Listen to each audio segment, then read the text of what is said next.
The reality of reamortization, we looked at that 2 years ago. Governor Brownback wanted to do this. We looked at it. The costs, they're not doable. If we do this, the last number I seen, it would cost us $7.4 billion by pushing this down the road.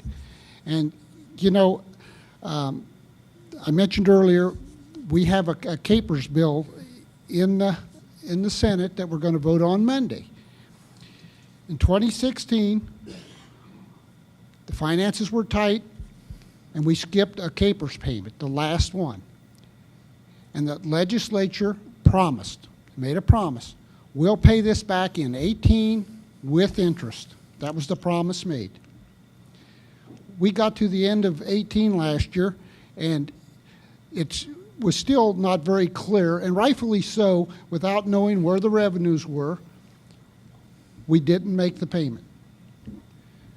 We have a $900 million surplus at this time, and we have folks that want to pay this promise. It costs us $630,000 a month not to make this payment. So far, since we missed this payment, it's almost $19 million. That's real money. And to say this is not important to us, since 2011, when I first got to Topeka, we focused on trying to fix Kpers. We had one of the worst funded state pension plans in the country. It was on the verge of bankruptcy.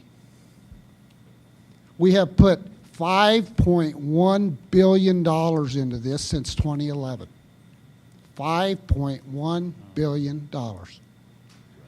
And now we're talking about reamortizing and costing us 7.4. I can say this, talking to a lot of representatives, that there is a huge support for Kpers out there and to get this funding or this payback taken care of. Also, I think we only have right around 10 years left to get this paid off, and I really hate to see the amortization kick in for 30 years, because like Senator Billinger said, $7.4 billion will leave for our grandchildren, and that's just plain wrong. Kpers was refinanced in 1993 with a 40-year term. We're actually at the last 15 years of paying off that loan.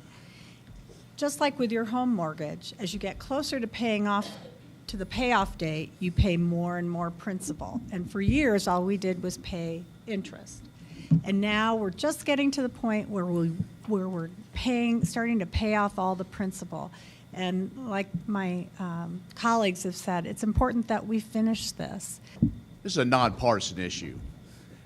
And for somebody to say now a certain party cares about it, 2 years ago, Governor Brownback wanted to do this.